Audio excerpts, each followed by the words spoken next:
Welcome to the People Sports Podcast. I am Mark Titus, and I am not dead yet. She is Charlotte Wilder, and it's the only way I could describe the last month I've had Charlotte. I'm also not only am I not dead, I am not on a beach somewhere, which I'm trying to fix very soon. But in the meantime, I'm here. I'm back on this show, and I'm ready to rock. Mark, I just want to apologize. I'm so sorry that our podcast has gotten in the way of your beach time. That is unbelievably rude. It's brutal. Of everybody involved. It's indefensible, but I'm here. I'm ready to go. This is I'm ready to dive back into the People Sports Podcast because I've been cheating on you for the last month or so. I know. I've had to watch it. You know, it's been very public. There's been honestly, Titus and Tate was there first, so I can't really get too upset. Yeah. The PSP is the side. You're the situation in this case. And I do want to say though that how are you doing? How was it? It seemed amazing. You guys did great stuff, all joking aside. And it was super fun to follow, but also I need to point out that you're wearing a Butler Blue hat, which is sort of that's like being like, hey, not only was I cheating on you all month, I was with your best friend. Yeah, I was cheating on you. Yeah, with your best friend, or I was. Yeah, your mistress is also my mistress. Yeah, right, exactly. Yeah. And I'm like, well, but I have nothing now. Now I have nothing. I didn't see it that way. I did the video I took with Butler Blue where you say "Go Dogs" and you stick your fist out, and Butler Blue will dap you up. It's the cutest thing in the world. So I did want to make you jealous with that, but at the same time, I thought that this would be a good thing. I thought this would be like you wearing an Ohio State hat. I'd be like, wow, no, it is. You're a fan. I'm teasing you. I'm thrilled that you got to spend time. I couldn't be there. It wasn't like. I chose not to go see the dog, so someone had to go see the dog, and I'm glad it was you. I found out that the guy who is the handler for Butler Blue, the whole reason this got set up, we didn't purposely. If I don't know if this is a good defense that you want to hear, but I was going about my business, and Butler Blue reached out to me. I was not seeking it. I was not trying to cheat on you. I was just living my life. Okay, and, in fairness, Butler Blue also reached out to me those years ago, so it's not like I don't feel slighted because we've both had the same magical experience now. What I was going to say, though, is the guy who handles Butler Blue went to my high school, so there was that connection. I didn't go to high school with him, but he was he's a Brownsburg guy, and he was like, I wanted a Brownsburg. We're the Brownsburg Bulldogs was the high school I went to, so he's like, I figured you would want to meet a Bulldog, and it was a whole deal. That. So that was how it happened. That is wild. Who didn't you go to high school with? Is my question. It's a or great play question. AAU basketball with. It's like 7 degrees. It's not 7 degrees or 6 degrees of Kevin Bacon. It's 6 degrees of Mark Titus in the basketball world. I describe myself as the Forrest Gump of basketball for multiple reasons. Yeah, I'm always just kind of around at the right time of something important that happened in basketball or some important figure that passed through basketball. Right. And then also. Because you ran across the country once on bare feet. Also, I'm growing my hair and beard out right now. Also, anyway, you love bubblegum shrimp. Yeah, also I love shrimp. How was the tournament from your perspective outside of the madness? I loved it. I think I forgot. I really do. I feel like I said this to you a few shows ago, but I forget how obsessed with March Madness I become. And this year I ended up getting way more into the women's tournament than the men. I mean, the Gonzaga UCLA game was, I think, the greatest thing I've ever seen. You were there in person. No, I actually wasn't. You weren't. Okay. Which games were you at? I was down the road in Indianapolis. We were doing some other thing. And then we couldn't go to the games because, if I'm being completely honest, so the plan was to go to the title game. Mm-hmm. The plan we were not going to go to the Final Four games because we had another obligation that butted up right up against the Final Four. Mm-hmm. We were doing this 3-on-3 basketball deal, and we wanted to watch from our hotel room because we wanted to do a live show anyway right after the final, which worked out well because Jalen Suggs banks in the shot. Tate and I went live right away and that's right. That's right. And if we were in the arena, we wouldn't have been able to do that. So we were going to watch the Final Four games, and then the title game we were planning on going to, and we were downtown all day, and I don't know how to say this without sounding like a wuss, but it was COVID central. And I was like, I don't. I don't mean, think I'm not no. like I'm not scared of a virus, but at the same time, I had a lot of bros coming up to Tate and I wanting pictures and pulling their mask below their chin, and like they were Oh very my drunk and God, just dude. spitting in our face over and over. Are you okay? Yeah, I mean, I got tested and I'm fine. I don't know how many times I'm gonna have to get tested. But yeah, I mean, it was like after a handful of those interactions, I was like, I don't know if I. And then I was talking to people that were there for the Final Four games, and they were like, yeah, it's dead. Like they did the best they could in terms of like building an atmosphere and all Right, that. right. So I started adding it all up, and we wanted to do a live show after the title game as well. And it was I was just like, you know what? I can't believe I'm saying this, but I don't think I'm going to go to the title game. So we didn't go to the title game. Well, I thought even it though we were in sucked. So, Indianapolis. Yeah. I was actually kind of. First of all, sorry, I saw the picture of you guys in your tuxes, and I assumed that was at Yeah. but no, I mean that truly makes more sense, and you're not a wuss at all. I mean, I just tweeted this because I wasn't going to make a big deal. I felt a little weird about posting that I'd gotten the vaccine or Yeah. anything, and because of I just felt weird about it. And then but I'm fully vaccinated now, and I just want to say that Double vaxxed. I'm double vaxxed, and in light of your interaction with those guys, like it's so scary when you're not vaccinated to be in that situation. And I saw that Josh Allen on Kyle Brandt's show said that quote, he doesn't know whether he's going to get it or not because he's a big statistics and analytics guy, and he wants to see what the stats say. And I just tweeted, I was just like, you know want to what, see the sabermetrics on the shot? Is that I was like, what is the shots like WAR? Is that what you're like? I was like, in light of that, I felt compelled to be like, hey, I've gotten it. They're like, I haven't grown a sixth toe. Like, please, everybody get this stupid vaccine. So I think that makes total sense. But I mean, from a game perspective, I feel like you weren't really missing out. I didn't miss much. Yeah, but my attitude towards it was like, I'm not scared of the virus, but at the same time, I'm not trying to go out of my way to get it. And that whole situation downtown was just like, yeah, I'm going to be honest. I was very scared of the virus. I was a real wuss about that. I don't know, because I was just like, I wanted to. I don't know. You don't want to give it power, but you're also like, I'm not trying to mess with this here. Yes. So I ended up not going to game, and yeah, as you said, it ended up being like a kind of bad game. But anyway, it was. Shout out to Baylor. They're an awesome team, and I think the better team obviously won. But it was. I would have been very upset if I went to that. If I paid money for tickets to go to that game with no environment and had a bunch of bros wanting pictures and coughing all over me. Yes. That would be a that would have been a lose. Also, congrats! Also I saw you broke 200K on Twitter. Charlotte, please don't. Please don't do this. I knew you were gonna hate that so much. I'm trying to break 0K. I'm trying to go backwards. I mean, it's just funny that no matter how hard you try, you keep getting traction here. Which selfishly, that's good for our show. So I'm gonna. How much can I sell my Twitter account for? If there's a brand out there that just wants to buy it and take all my followers, I want to cash this thing out. Like, what's the point of this at this point? Like, I'm ready to. It's been 10 years. You could try Tommy Bahama. Yeah, Tommy Bahama. Yes. I'm gonna look up how many followers Tommy Bahama has and see if it would be an upgrade for them to buy yours. What you mentioned the women's tournament. I was trying to keep tabs on it as best I could. Obviously, they were going on at the same time, so I watched the title game. Arizona and Stanford came down to the wire, and that was fun to watch. I watched like what was the game? UConn played somebody. Arizona in the Elite Eight. Oh, the Elite Eight. That was oh my god, I'm forgetting now. Was it Iowa? Was that the Iowa? Yes, no, because it wasn't that. That was Sweet 16. Wasn't that 8? No, they played someone in the Elite. I forget who it was, and I was watching that because the Oregon State Loyola game was garbage, and I was like, I'd rather watch the women's game. But for the most part, I didn't watch much of the women's tournament because it was going on at the exact same time.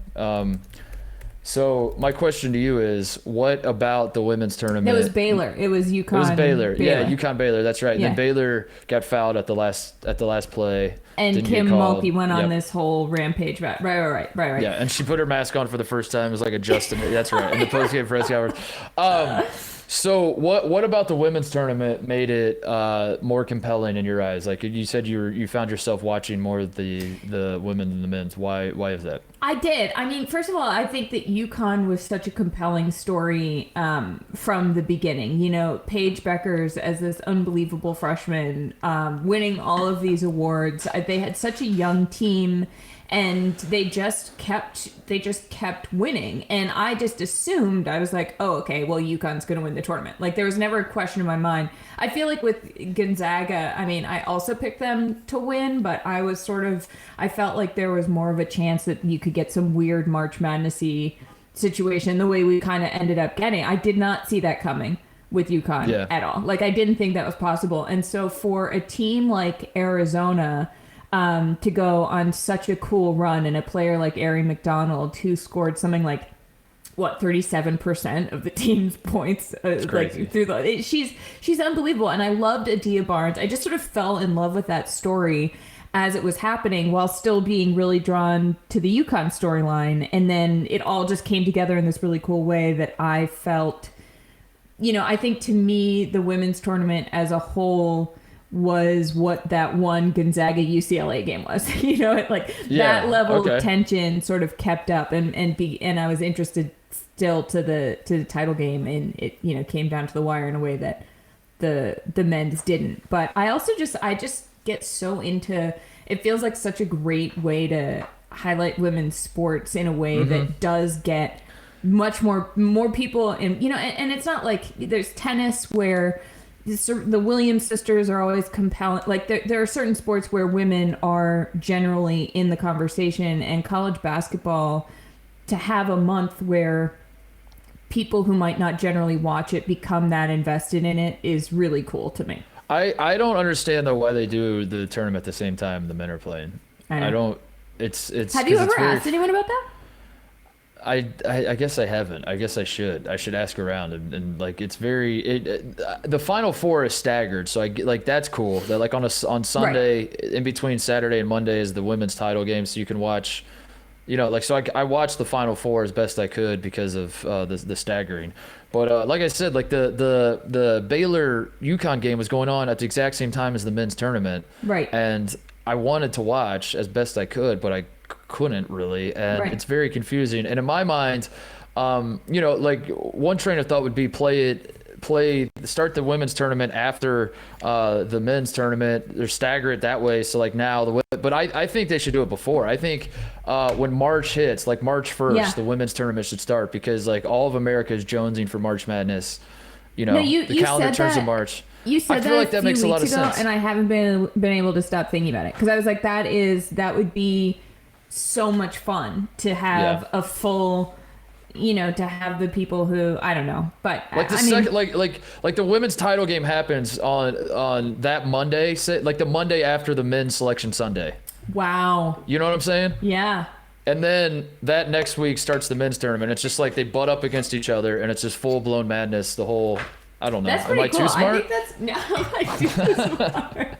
Am I too smart? You might be. People have said that. You know, I've gotten a lot of DMs lately being like, Titus is too smart. Can you? They refer to you as Titus because it's college basketball month. So that's right. You're Mark every other month. But what else? We did this a couple weeks ago where you were telling me what else I missed. Dude, I've got so much to catch you up on. We need to do it again. What else is going on in the world? I saw you tweeted to me about Aaron Rodgers and Shailene Woodley. Okay, so here's what happened. Oh my god. So we're not going to talk about this. We're not going to talk about Aaron Rodgers and Shailene Woodley. What are we not going to talk about? We're not going to talk about Aaron Rodgers and Shailene Woodley, but if we were going to talk about them, we would say that Aaron Rodgers was all over Shailene Woodley's Instagram story. They're driving in a car together, and he has a half and half man bun, which maybe you call a top knot. I don't really know. You know, he's got something going on. I've been using that a lot lately, by the way. Have you? Yeah, I respect it. So, okay. Yeah. All right. Okay. He is driving and Shailene is in the passenger seat and they have 3 German Shepherds in the back. And now I grew up with German Shepherds. My parents still have one. I have always had a German Shepherd in my life and I'm obsessed with these dogs and I fight against myself every day not to get one because I travel too much and I live in a 1-bedroom apartment in Brooklyn and that doesn't make sense, but I want one. Anyway, they're in the car. I freak out. They still don't follow each other on Instagram, though. And then Aaron Rodgers does this whole Instagram live with Shailene, and it was all to promote he's hosting Jeopardy for 2 weeks, I think. But it is still just the most bizarre relationship to me, and they seem very strange, and I'm fascinated by it. So that is what we are not going to talk about. Okay. Definitely do not talk about that. Definitely, they don't follow each other is my favorite part. But I saw that. I did see that he was not. He said his quote was like, "I'm not shy about wanting the Jeopardy job," which Unbelievable. I found fascinating. But so what else is going on? Here I've got a whole bunch of things to tell you about, which I'm very excited. The Astros, when they played the Angels, they got booed and someone threw an inflatable trash can onto the field. Yes, I did not see this. Yep. This is great. I love this. Amazing. This was full disclosure, we were going to do a baseball show last week and we didn't because my bags on the way to Indianapolis. I told the people. Oh, you did? Bag. Yeah. Okay, all right. Yeah. Just making sure. And I mentioned that one of the things that I was really upset about last year, and I know that in the grand scheme of things, this is not a big thing, but in like the baseball scheme of things, this is huge, is that I was so, when the cheating scandal broke and they sort of got lightly reprimanded and everyone was pissed, that was, I guess, early February 2020, and I was so excited. I had all these pitches written for, I come to Fox, it's my new job. I was like, I want to go to every first game of every series the Astros play on the road. I wanted to see how they got booed. Like, I was just ready to go, and then COVID hits, and I was like, okay, that's not the biggest problem right now, but it's, for me, it's still a problem. And so this year, to start out the season, they've gotten booed everywhere. They played the Angels, it got booed, trash cans. For opening day against the Athletics, they had all these amazing signs from fans. And I'm like, good. I didn't want them to skate by in a year without having to face the fans for what they did. I agree with you. That was what I was gonna say when we were doing the show. The notes I put together for the show we didn't do was like that was number one thing I was looking forward to this year, was seeing if people were still gonna hate the Astros as much as they should. It is great because sports need villains.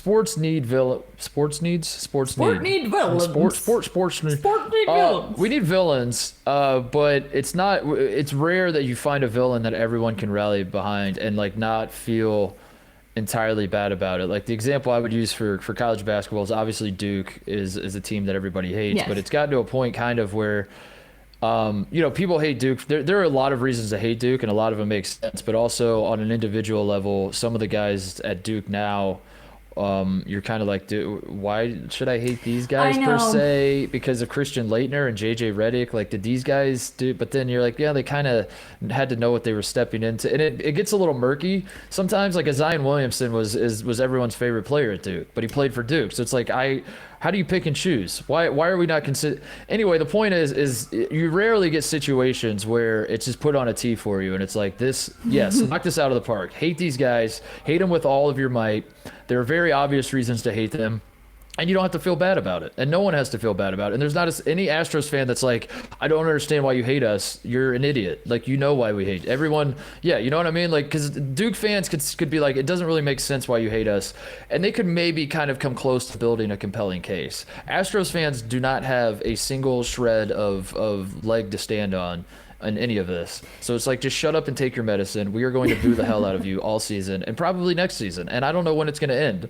I guess like Jose Altuve retires and that'll be it. I don't know. Like, you're going to need a completely new roster before people. I agree. I think this is actually something.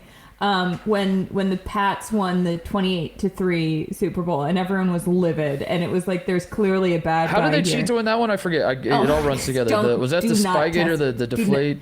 Do not test me. Which one was that? Was that Deflategate? That might have been. Which one was? That was Deflategate year. That was I think. Oh my God. Anyway, whatever. I remember being in the Patriots locker room after, and like the country is pissed. And you had guys like Martellus Bennett sitting there with his little kids on his lap, and they were so happy. And I was like, oh my God, like the problem with hating teams is that then you get these, really lovely people who are on the, and I'm sure there are lovely people on the Astros, but as a team, they collectively decided to cheat in a way that, like, okay, whatever, you cheat at Monopoly, fine. You cheat at a World Series and you end other teams, like players on other teams, you end their careers. Like you cheat against a pitcher and they ruined you, Darvish. Yes, they ruined you, Darvish. Yeah, exactly. Yeah. And it's like you should get booed forever for that. And on top of it all, they were not punished in any way, shape, or form. Any tangible Manfred way. Literally said the trophy is a hunk of metal. Who cares? So it falls on the fans because the Astros were not punished. It falls on the fans for some vigilante justice here. Exactly. The fans have to take it in their own hands and throw inflatable trash cans onto the field because Rob Manfred did nothing to stop this. And we should hashtag never forget. We should hashtag never forget. I think that in terms of Houston sports, I mean, I don't understand. I don't know how, as a Houston fan right now, you sort of move through your sports fandom, because the Astros cheated. They were awful. The Houstons have this super messed up internal culture, and then it comes out that there are, 22 lawsuits against Deshaun Watson by women that he, allegedly sexually assaulted or harassed. And then, the Rockets, Harden does this whole thing. So I wonder how, I would love to hear if you're a Houston fan. The University of Houston lost by 1,000 in the Final Four. Exactly. Like, if you're a Houston fan, write into us and tell me, please, how you square all of this in your head, because it's not like, oh, your team's bad, but like they're lovable and there's something romantic about it. It's like, oh, your team, like, they're bad people doing bad things in this situation. And I just want to know what's going through your head. So please let us know. The People Sports Podcast at gmail.com. What else? What else is there? Glad you asked. Bryson DeChambeau, here, you're going to love this. As soon as I saw there was a Bryson headline, I was like, oh, Mark's favorite golf storyline. The headline on ESPN was, Bryson DeChambeau says something in his bag for Masters Week is, quote, very helpful, but won't get into specifics. What? Is that the greatest thing you've ever heard? And I was like, that's like me talking about my Ativan prescription. That's I'm like, I got a little something in my pocket. A little something. But he said, okay, here's the full quote. Obviously, there's something in the bag this week that's very helpful, he said Tuesday. I won't go into specifics of it, but just know that this has been a few years in the making and I'm very excited for it. Whether it helps me perform at a higher level, I'm not sure, because it's golf and you never know what happens. Definitely what I've seen on the driving range and what I've seen the last week in practice, there's some tremendous benefits to it. Does he mean literally in his bag, or is it like the way the turn of phrase that he's in his bag, like his skill set? He's that's like a basketball phrase that the guy gets in his bag to show off what his skills are. It's like a Mary Poppins bag full of like your ability to shoot a 3 or whatever. Yes. But no, I don't know, because he had that 48-inch driver shaft, which you can't say without sounding like you're talking about something else, which is a little horrifying. But he also like did the whole weight gain thing to be able to hit it farther. So I don't know. I saw him warming up today, by the way, at Augusta, and he just like puts ball after ball in the tee and just like tries to basically throw his back out, hitting them as hard as he can, as fast as he can. It's insane. Like his whole existence now is just a theatrical performance. You know what I mean? Like, I really feel like he's I don't know, doing some sort of like, I don't know, like a live action art exhibit. It's performance art, It's performance art, yeah. His whole thing is performance art. He's like, I'm gonna warm up. I gotta get the retweets and likes on Twitter with this. I'm gonna give the people something. So I'm going to try to throw my back out and hit it as far as I can. It's amazing though, because he actually wins. That's the funniest part. Is like he wins tournaments still. I mean, that is totally like, you want him. I mean, we've talked about this like years ago, it feels like, but he is the villain that golf needs, and it's almost like it's gone so full circle that now I'm kind of obsessed with him. Yeah, absolutely. He's like if Shooter McGavin was obsessed with lifting weights and protein. Like it's so perfect because his persona, he is full-fledged heel. I don't know. I love Bryson DeChambeau so much because So I hate good. him so much. Like Yeah, I do exactly. hate him. Like I'm not a fan of his at all. But like as you said, he's so hateable and he's so on the nose with everything. You could tell me that there was something that happened at Augusta with Bryson DeChambeau, and just give me like the elements of everything, and I will tell you what he said or like how he reacted, or because like it's always like whatever the worst case scenario is, like whatever is like the douchiest thing to say in this moment. It's like He's going to Bryson say something DeChambeau. worse. Bryson DeChambeau's ball, he hit a bad drive and it hit a fan. And like now I have to tell you, what did Bryson DeChambeau say? And I'll tell you what he said. He blamed the fan for getting in the way. Like that's what he said. He 100% blamed the fan. Like that is, and when you have guys like that, you know exactly what they're going to say, and it's always going to be the worst thing. But at the same time, he's completely harmless. He is not like there are no like real life victims here. He's not like a bad guy in real life, as far as I know. Right. It doesn't get any better than that, Charlotte. That's why I love him. I could not agree more. It's like this sort. Those are my favorite kind of sports villains. Those sort of hapless ones where you're like, in the scheme of things, this doesn't really affect anybody or anything. It's just really entertaining. It's like a really good villain on a season of The Bachelor who doesn't actually turn out to be secretly racist or something. It's like we all can get behind that. But by the way, the one season I watched was Chad. Do you remember this guy? He was like a big time meathead. With JoJo, was it? It was JoJo's JoJo's season. It was Aaron Rodgers' brother Jordan. I love that guy. I met him. I saw him in Hollywood one time. He was wearing a tank top at a bar, and I was like, he was awful. He had like all these awful tweets. He was like a horrible, horrible guy. Oh, is he a bad guy? Oh, really bad. He did a good job of being a villain, but then it came out that he was like super. Like I loved him on the show because like they would go on dates, and I remember I think it was like at Sports Nation they were doing something, and Yes. they made the guys do events to win JoJo's love or something, and if you win you get a date with her, was and if Dizzy you don't, Bat.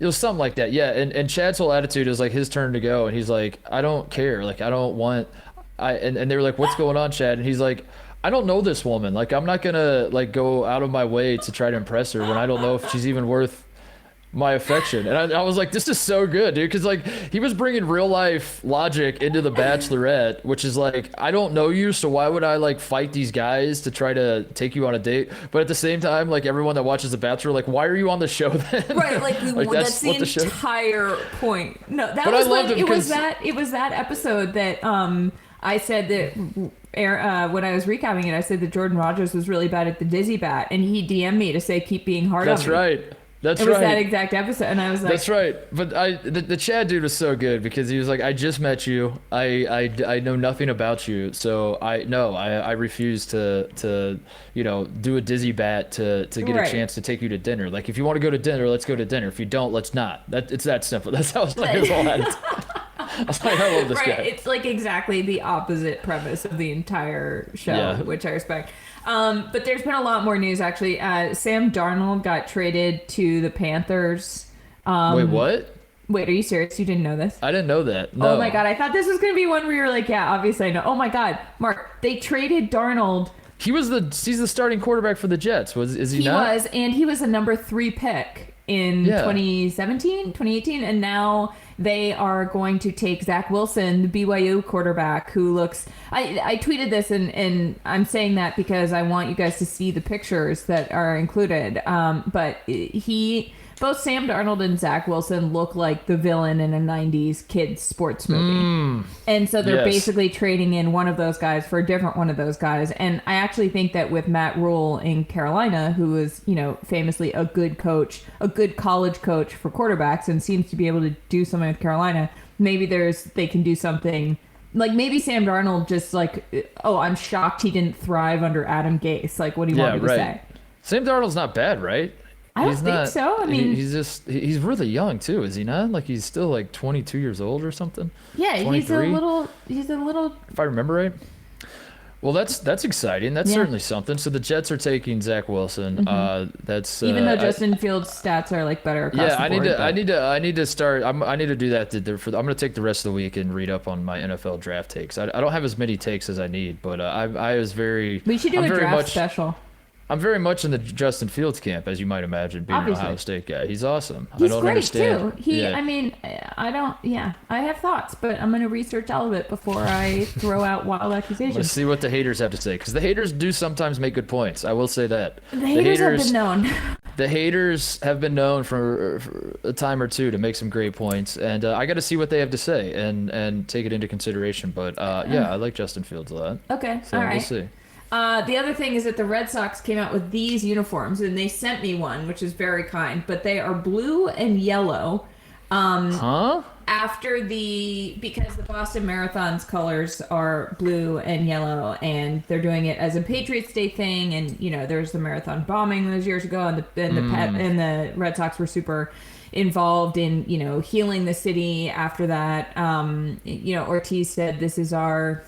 I never know whether I should swear in this. I feel like I know that your family listens to it, and I don't want to do it. So he Just said, "This is know our that if you effing do, city." yeah, if you do, you're getting a strongly worded letter from my Yes, and parents. I don't want to bring shame upon your podcast. But anyway, so that and at first I saw these and I was like, what are we doing? Like the one thing that I'm a little confused about is I understand honoring something and I understand paying homage to something, but I'm also like, well, there's a reason that teams have colors, and I feel like when they do city uniforms, like the Nets their colors are black and white, but they have these red and blue jerseys, and it just really confuses me. But also, it's a really cool looking jersey, and they sent me one, and I kind of love it. But I'm also like, well, then why isn't it red? It's very. But also, at the end of the day, why would you like? It's not worth wasting time being mad about these sorts of things. Charlotte, you couldn't be more wrong about the last thing you just said. It is worth wasting time. Welcome to old age. Join us. Welcome to the club. This is being old, is watching the NBA and bitching about how I thought uniforms were supposed to be uniform. I thought we were supposed to have. I don't understand it. I would dare to guess that if I was setting the over-under on how many games the NBA has played this year where both teams wore their standard home and away uniforms, it would be like 4.5. I'm like, well, then why even have colors? Why have colors? I am but also, old. I guess I am I'm so very old easily school. bought because like I have one now and I'm like, oh, it's kind of cool. I am so old school. I want the home team to wear their whites and in basketball, the road team to wear their dark colors, and leave it at that. Nothing else. Like that's trickling down into college. Like this year in college basketball, you're seeing home teams wearing their dark colors, and I was getting very upset. Thankfully, the NCAA tournament it still works where the home team wears the white, or the top seed wears the whites. But yeah, I like the idea. Obviously I'm not going to say like don't commemorate or whatever the Boston Marathon, Right. and I understand the importance to the city and all that thing, but I don't know. Maybe put a patch on a uniform instead of like a full. Yes, there are other ways to do it. This to me just says like MLB execs and Red Sox whatever. We're looking at their demographics and they're like, we have to appeal to the younger crowds. How do we do that? I mean, And the one guy it's raised his hand and was entirely. like, yellow jerseys. It's also like one more thing that people can buy. Yeah, and it's one more thing people can buy. That's and, just more late stage capitalism for yes. you, Mark. Yes, and we know that the Red Sox owners, they love that money. Boy, do they! They love it more than they love Mookie Betts. So. I'm like, oh, so is this what you did with the money you saved in the luxury tax for Mookie Betts? Did you make these uniforms? Well, if they sell more of these uniforms, maybe they can buy Mookie Betts back. Stop it. That's the idea. That's not even funny. Oh my god, I'm triggered. Okay. But no, welcome to old age, Charlotte. You've officially joined us old people that complain about these sorts of things. God, So I feel older and older. are they wearing them throughout the season, or is it just going to be like the weekend of the marathon type just deal? Patriots Day, which is just Patriots Day. Yeah, Okay, yeah. that's not too bad then. I don't No. hate, but you know that that's not going to stick. You know that they're going to do it just Patriots Day this year, and then next year they're going to do they're going to throw in a few games here and there where they wear it. They're gonna do like some purple thing to like celebrate the Boston public transportation system, and I'm gonna be like, this is a step too far, my dudes. Yep. We got. There's gonna be a Boston Tea Party. There's gonna be like a Paul Revere Day where they have a Paul Revere uniform and the Boston Tea. It's just where does it end? That's another thing. When you're old, you have to say. That's another thing you say. Where do we draw the line? Where do we draw the line, Mark Titus? I'm gonna maybe that should be the tagline of the show. The People's Sports Podcast. Where do we draw the line? Did you hear about the NBA drama? that went on with Paul Pierce and Kevin Durant? And... I heard about. Yeah, so Paul Pierce, I saw the Instagram live. I'm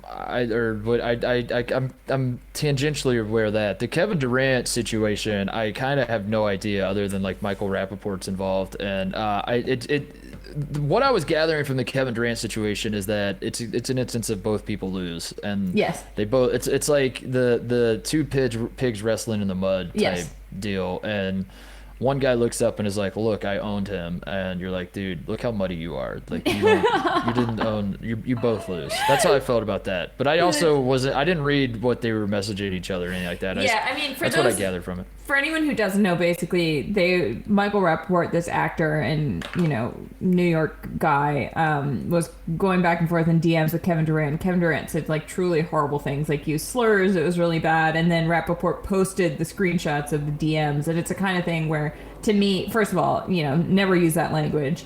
But I have a hard time believing that Rappaport has always been, totally buttoned up and never said it. He said they've been going back and forth for years, so probably, he'd said bad stuff too, but Durant's not about to like post that. So it really is the pig situation there. I agree with you.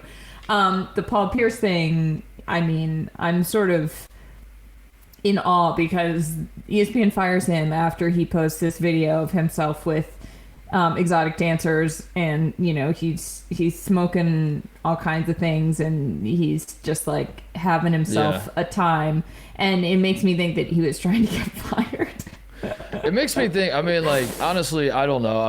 I don't know what the guy's got going on in his life, but like it seemed like maybe don't make that many jokes about it was kind of my takeaway. And I watched the video. I was like, that guy doesn't look like he's in a great spot with things. Right. And this feels, I don't know. It was the kind of thing where it was like, this is a thing that happened and maybe we should all move on. But it looked like a cry for help to me more than it looked like something we should all dunk on him for. But at the same time, I understand how the internet works, so have at it. But no, I didn't feel any need to dunk on him for that one. But I bring these two things up because there was another very important NBA thing that happened that is so unbelievably wholesome that I think it's kind of hilarious. In like, you've got all this swirling drama and all this stuff happening, and then the Space Jam 2 trailer drops. as like all of the other stuff is going on. And it's like, oh, LeBron and the Looney Tune gang is back. And I was like, oh my God, this is such an unbelievably perfect juxtaposition. Mm-hmm. That is the NBA. That's right? How the NBA works. Yeah, that is the NBA. Is just there's all the nonsense going on. We try to channel it and get people back on track. I don't know. I watched the trailer, by the way. I watched it this morning. I first of all, I want to say that Space Jam, when it came out, the original Space Jam, I thought it was the single greatest movie ever made. Same. I still kind of think that. I still rewatch it from time to time, and I'm like, this movie could not. The soundtrack, if you didn't own the soundtrack in 1996 and blare it through your I remember putting on headphones, and I had my Discman, and you have to like keep it level, because like if you turn it sideways, it would. I remember like trying to figure out a way to like listen to it on my because I didn't have like a boom box that I could put outside yet, and so I put on my Discman, and I was playing the I Believe I Can Fly on the Space Jam soundtrack as I'm in my backyard trying to dunk a basketball. I'm holding it in my left hand, I'm holding the basketball in my right hand. Are you kidding me? And it's skipping all over the place. True story. This was like that movie is so iconic and so I cannot overstate the importance that movie had in my life at the time it came out. Like everything about it. I was talking to Tate about this because obviously he loves Michael Jordan and loves Bugs Bunny and loves. He's always been a fan of Bugs Bunny's work. It's a canon, really. And he said he's a little younger than me, so he said when Space Jam came out, he genuinely thought that was like it was a true story, that's how Michael Jordan came back to the NBA. That was a documentary. And I wanted to say that I am very much a Space Jam guy, and so that is the point of view I'm coming hold on, from. hold on. Go ahead. I wanna put my experience with the original one in the mix before we go into the new one, because I think I want everyone to have the context from which we were both viewing this.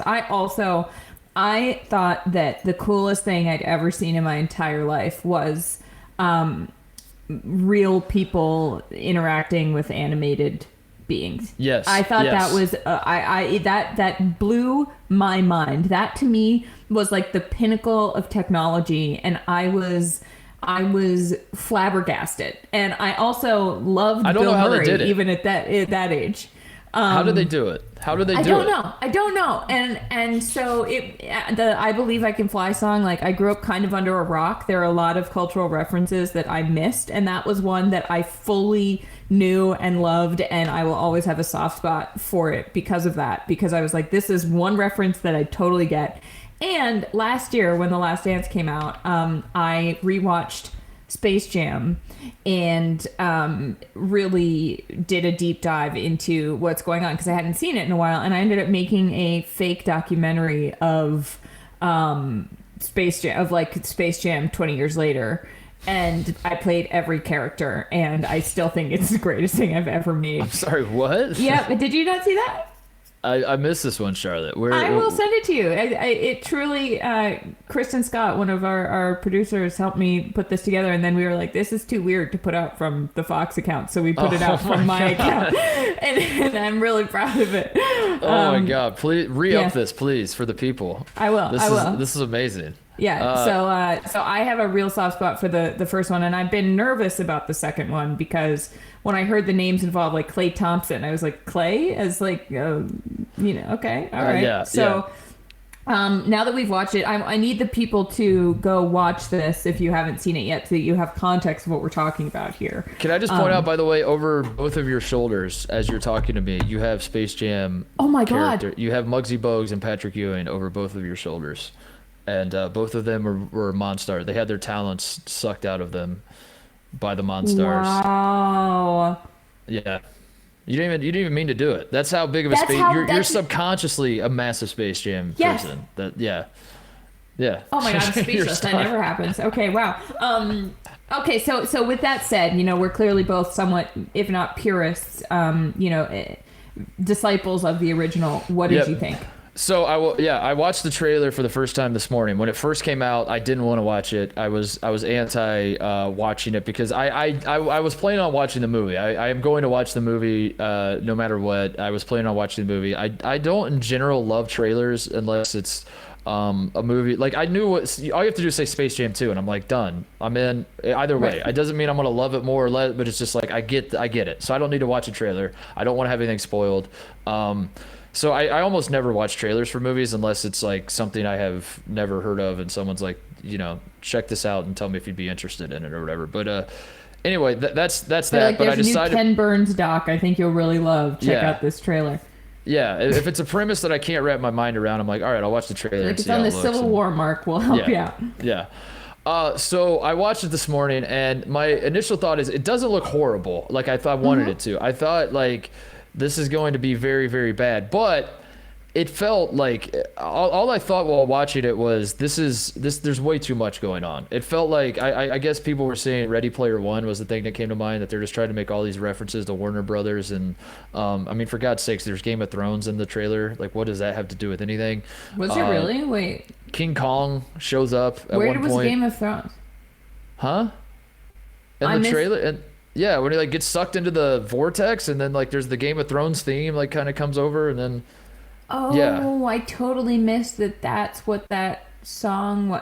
Okay. No, also, it literally says Game of Thrones, and it shows like the sequence of Game of Thrones real quick as he's getting sucked into the. Yeah, you have to rewatch it. Okay, cool. But also, did you see? There's a part where Lola Bunny does the Dwayne Wade Heat picture with LeBron. Yes. I noticed that part. I was proud of myself for noticing that part. But that, to my point. It just the thing that jumped out to me immediately was that we are living in the times of ADD, of like trying to. There is just so much, because the beauty of the original Space Jam was the simplicity of it. The story was very, very simple. As absurd as it was simple. Like it was like Michael Jordan's playing baseball. We're trying to figure out a way to get him to play basketball. He gets sucked into a hole of a golf hole. But then, like, once he gets sucked into the hole, Charlotte, weirdly enough, like, again, this is the genius of Space Jam, is that it is absolutely absurd, but at the same time, the whole movie is very linear. It makes a ton of sense. A child watching is like, now we go from the real world, now he's in the loony world, the Looney Tunes world, whatever the hell you call it. The loony world. And there are very, like... there are rules to the world that like are understandable. Yep. You know, like the way it's a consistent, it's imagined, consistent. Creative environment, right? Very consistent. And to me, watching Space Jam 2, I was like, this is going to be the most confusing movie in the world for like a 7-year-old. That's what I felt. That's where my mind went. I was like, there's going to be no way that like a 5-year-old can watch this and have any idea what the hell's going on. I mean, you know, it's funny you say that, because I have to roast myself for a second. In planning this show, I had to call producer Kat and say, I'm sorry, I know that I basically came up with what we should do here, but I don't understand what we're doing, because are the Monstars in the original one the same? Because in the new one, I got confused because they just show up at, you know, these NBA stars. They don't look like Monstars. They look like yeah. They didn't look like they sucked anyone's talent out. They just I got confused trying to talk about a trailer for a movie, is where I'm like, okay, this is going to be a nightmare when I try to watch this thing. I also I have a few takeaways that I think are very much are similar to your overall ethos, which is this is a little too, there's a little too much going on here. LeBron he needed to get sucked down a golf hole. That to me is the funniest thing I've ever seen in a movie. And I get that they're trying to do digital and like it's a server and he goes into this digital world, but I thought it was so hilarious to picture like LeBron James like he should have been golfing with Bill Murray again. And he doesn't. I think the problem is LeBron doesn't golf. Well, he should have just like figured it out. You know how I know LeBron doesn't golf? Or he's in a wine cellar. Put him in a wine cellar and he gets sucked down the cave. I was gonna say, you know how you know LeBron doesn't golf is because you've never seen him golf. And if LeBron James golfed, oh my God, he would only ever talk about golf. That's all you would just see his Instagram at all times. Yeah, wine could have worked. The other thing, speaking of getting sucked into the golf hole, that messed me up as a kid was it like gave me an existential crisis about heaven and hell, because you're raised to believe that hell is below our feet and heaven is in the sky somewhere. But then you watch Space Jam and like the Looney Tunes world is below us. He gets sucked into the hole below, and Moron Mountain is out, you know, like where the aliens are from is like the bad place. And I was like, oh my God, is hell like by the Looney Tunes world, and like heaven is by. I was like, oh my God, it's all wrong. It's all, I'm so confused. And it took, I'm still unpacking that, to be honest. Like I approached my pastor about this and I was like, Pastor, we need to talk. I think I want to go to hell because like Bugs Bunny's down there. That is one of the most, that's like right? So, yes, because that's so adorable in like the little kid way that you see something and it really sticks with you. Like there was this TV show I once saw it was called, it was not Ghostbuster, it was Ghost Writers or some, it was like some show on PBS, and they had this bad guy character called Gooey Gus the Slime Monster. And in one episode they show he's like sitting on the windowsill of a basement and melts, and I was like, I didn't go into the basement by myself for probably 3 years. And there are things like that like whether it's an existential crisis or something that you're convinced is real, that you're like, I'm never going to be able to separate this. I'm still a little bit afraid of basements. I need to know if other people had that reaction though, the heaven and hell situation, because I think it would be that I can't even. It makes so much logical sense that you had that issue that I would think other kids maybe. I need to know if listeners, anyone, please tell us, because that's a really beautiful It made moment. no sense. Like when I first watched Space Jam, I thought Bugs Bunny was Satan and the Danny DeVito monster guy was like God. Because I was like, but that doesn't make any sense. And I was all over the place, but I love but you know, like I love the movie the first time I saw it, but then like that just kind of stuck in the back of my mind at all times, and it took a while to kind of figure out. Because as I said, it was very real to me. It's still real to me. Damn it, as the wrestling guys would say. That was what Space Jam was, and I think watching the trailer, that was my number one frustration. I'm not going to crap on it because I think it could be a good movie. It looked interesting enough, but it also just seemed like very big. I rewatched, by the way, the original trailer because I was curious what, like, in 1996 what that trailer looked like. How are you selling that movie to people? Yeah. And you know what they did in the original trailer, Charlotte? They basically just said, Michael Jordan, Bugs Bunny, come see the movie. That's it. That's all you need. You don't need anything else. And that stood out to me too, because the beauty of Space Jam at that time was that Michael Jordan was larger than life. Bugs Bunny was larger than, like, it all just Right. coalesced, and that was all you really needed was that. And that is that I imagine I'm not going to like this movie as much as I like the original. Part of it is because I'm 33 and I'm not 9. But also, LeBron, this is the argument in Jordan's favor in the Jordan versus LeBron debate. This is the argument of, I don't know who the better basketball player is, but the greater cultural icon will always be Michael Jordan, no matter what LeBron James does. He will never, ever be able to touch what Michael Jordan was in the 90s because, that was all Michael Jordan needed to sell a movie. It was He like, was I'm also Michael the Jordan. only thing there was. He Like, was there the was only no thing there was. internet to be like, okay, here are all these competing attention Yes. things. It was like, you've got Michael Jordan, and that is literally it. That's why, LeBron will never ever be able to, because even if he's 10 times the basketball player, he didn't come along at the right time, and that was what stood out to me, was just all the extra they seemed to need to sell this thing, and even like the genius of Space Jam in the first, like, Michael Jordan was such an icon. Think of like all the guys that signed up to be in this thing. Think of, for God's sakes, the soundtrack alone. As I said, they had on the soundtrack, Chris Rock is doing like skits for the Space Jam soundtrack, and Chris Rock wasn't even in the movie. And there's a Chris Rock Barry White skit on the soundtrack. Oh my because God. both of those guys are like, I just want to be tangentially related to this project that Michael Jordan is working on. And in the 90s, at that time, Michael Jordan had such an aura about him that it was just like, whatever it takes to be a part of this, I want to be a part of it. It feels like this was the opposite, that LeBron was like, hey, I'm trying to make this movie. Who wants to be in this? And NBA If guys the were like, best you can I'm get good. as one of the villains is Klay Thompson, I'm like, I feel like might have Yeah. been some trouble getting people to do this. Which brings me to we have two fun lists today.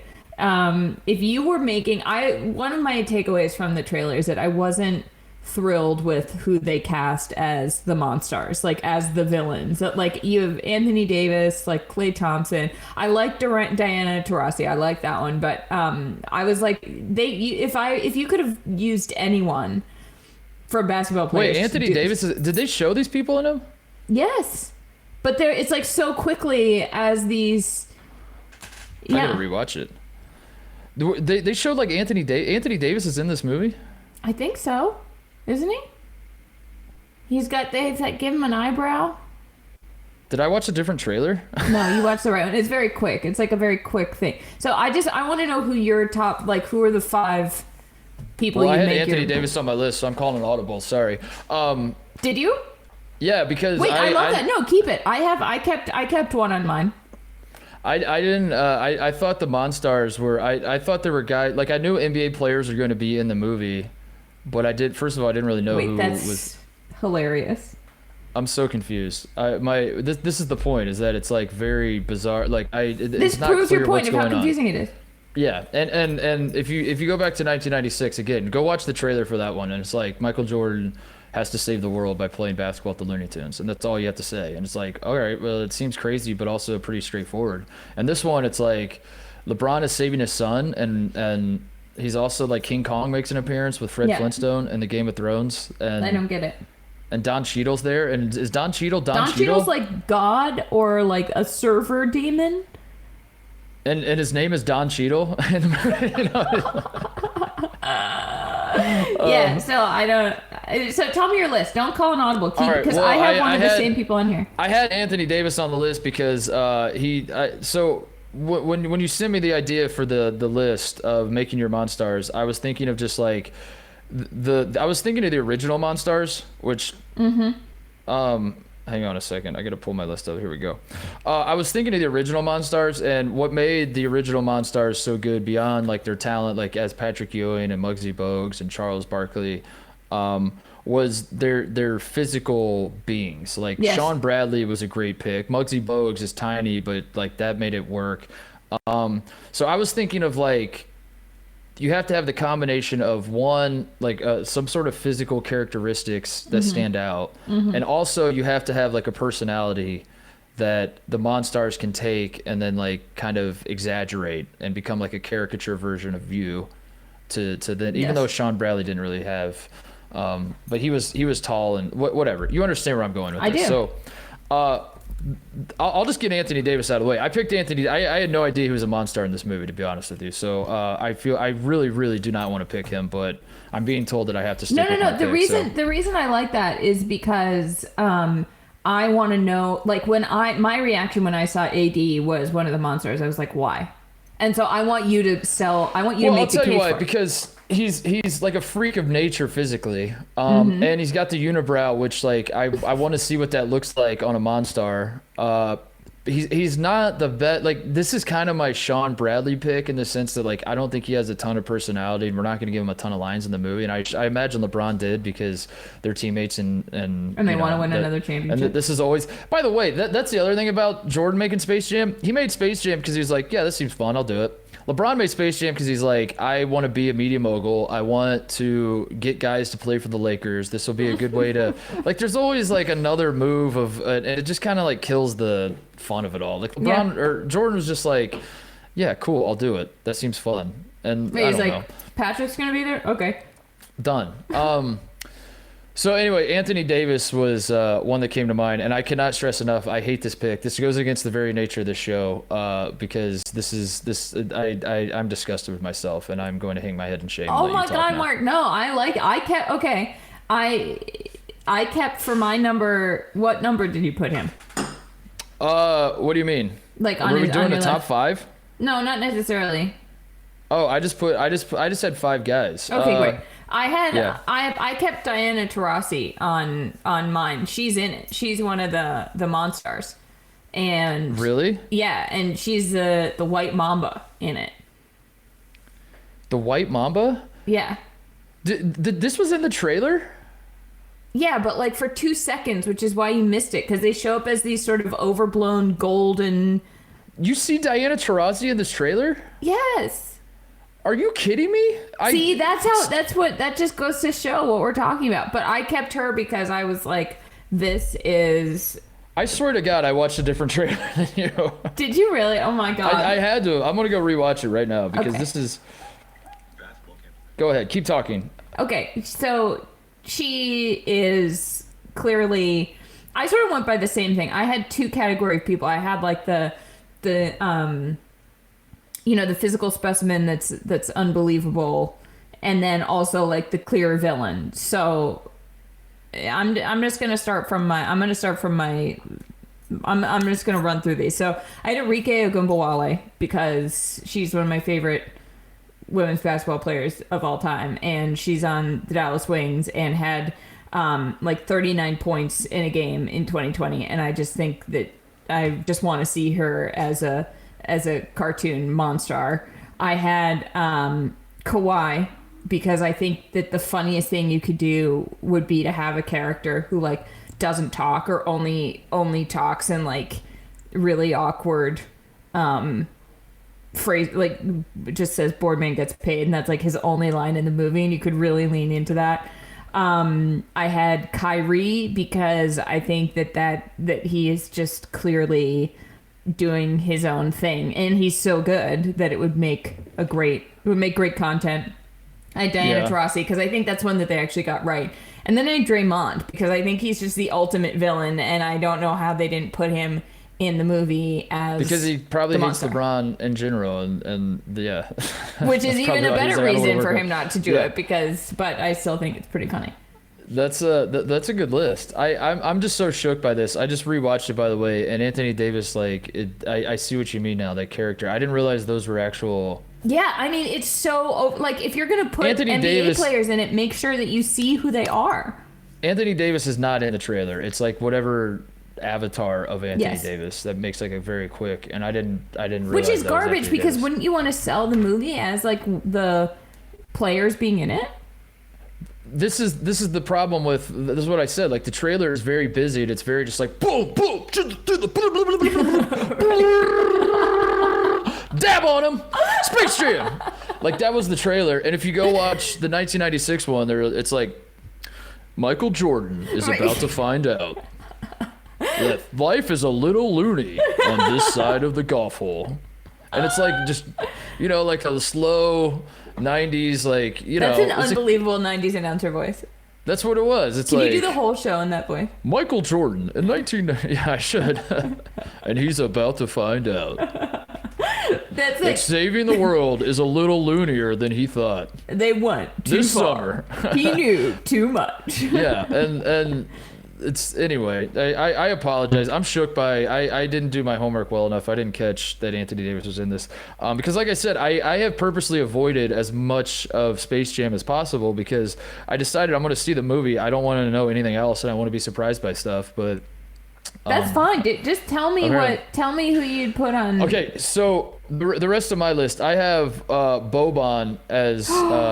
As that's so a good. Monstar because Boban Marinovic is I think that's how you say his last name. No one ever says his last name, so I don't couldn't tell actually, you. I couldn't even tell you his last name. Boban is Bobby. was my number one pick. I'm being told I'm supposed to go in order, by the way, so I'm gonna pivot here. Okay, Number okay, 5 okay. for me because I Yeah. didn't realize we were supposed to number these. Number 5 was Trae Young, and the reason I picked Trae Young is because you need like a smaller guy. I was going for the Muggsy Bogues approach, which Trae Young is almost a foot taller than Muggsy Bogues, so apologies to Trae Young for saying you're smaller. But the way Trae Young plays is like you need like a Monstar that's just kind of dribbling around and running through everybody and very quick and a skilled Monstar. And then you want one smaller guy around like 4 just giant Monstars. So Trae Young was the smaller guy. I had Anthony Davis as one of the bigger guys. I made my case for him, and it seems like he's going to be in the movie. So again, I am very disappointed in myself that I put him on there. You gotta go easy on yourself, Mark. For the record, scratch Anthony Davis, put Giannis on there. That was another one I considered. I want Zion at number 3. Ooh. He is a great Monstar. He's a little too likable though. That's the problem with Zion. I would love to see him as a Monstar. A Zion Monstar would be amazing. So I had him on my list. I had Joel Embiid also because he has a great personality that the Monstar could. I see the Joel Embiid. You remember like the stupid Monstar? Not the Joel Embiid is stupid, but you remember like the one that was a little like the like dopey one. Like I could see that one being Joel Embiid, not being so dopey, but just being like goofy.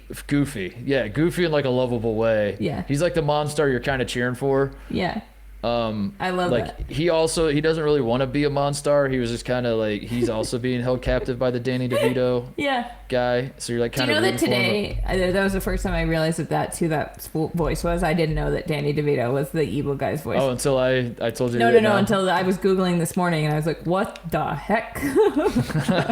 And then finally I had Boban, as I said at the top. Boban was the first name that came to mind when I was trying to put together my Monstar list because he's massive. He is he is also a goofball himself, and I mean the guy kind of looks like he's half Monstar to begin with. So he really does. He's well on his way. I see where you're coming from with that. I think that because we did Monsters, I want to know who the Toon Squad is.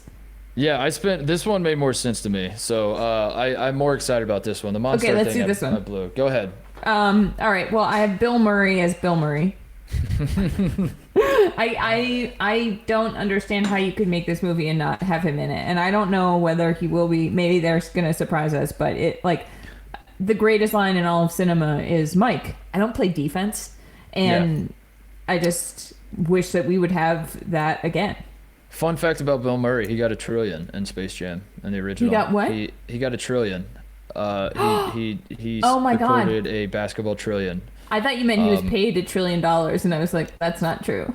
No, he recorded a trillion in the game against the Monstars, and it's something that gets brought up to me anytime Space Jam gets talked about.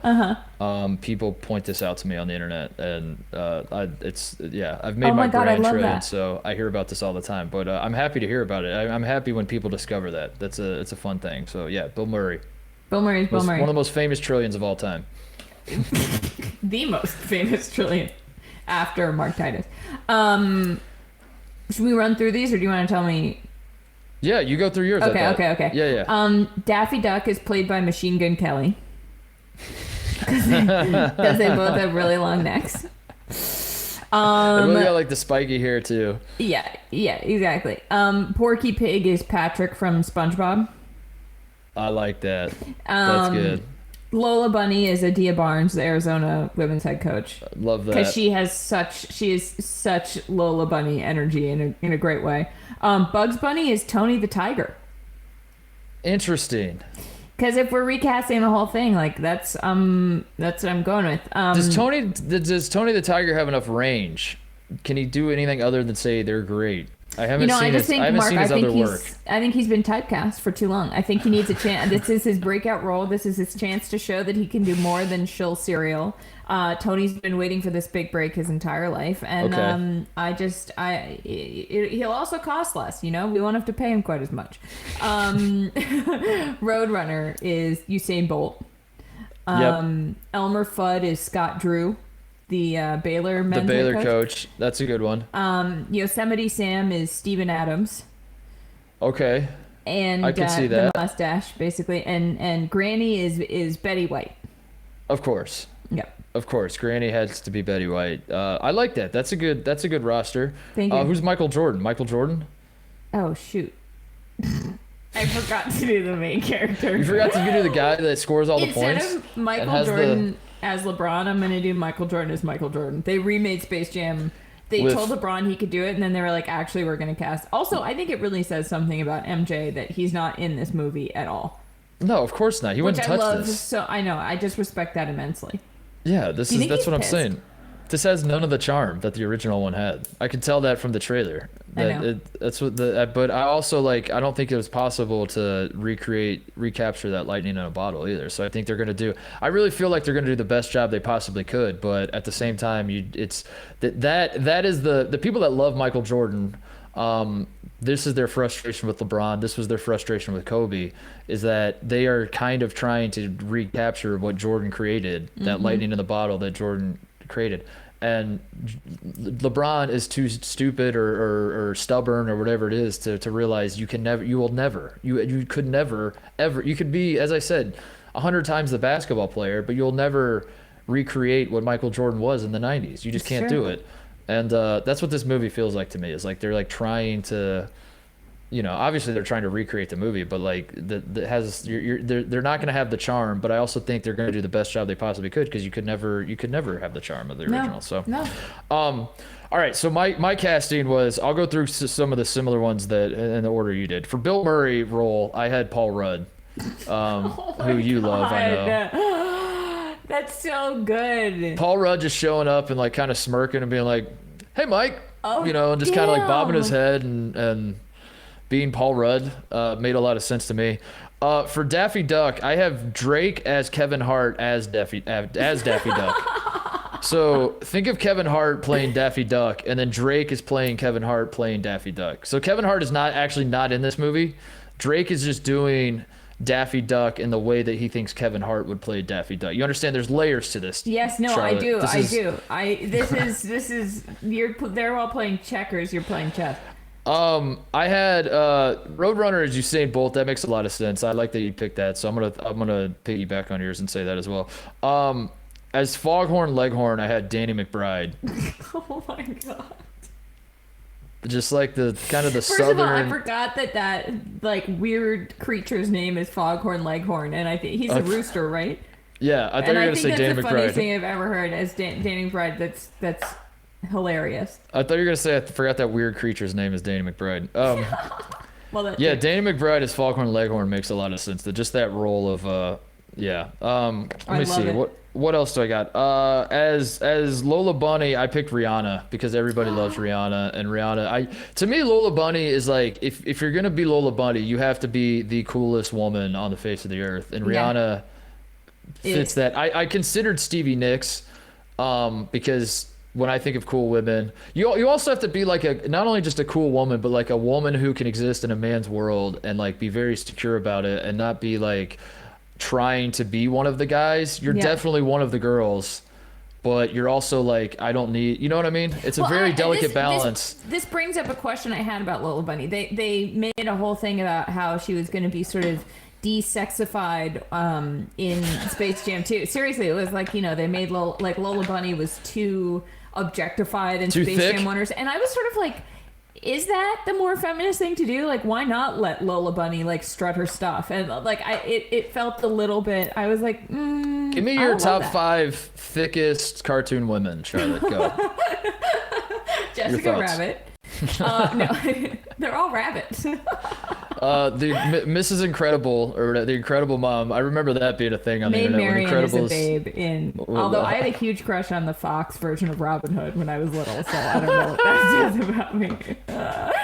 Okay, keep going. So anyway, yeah, like Lola Bunny, those are the check marks. Is you have to be cool as hell, but you have to be like very much yourself and not trying to be one of the guys. And that's Rihanna to me. So Rihanna and Stevie Nicks is the runner-up, by the way. People have also said that about Charlotte Wilder, but have they?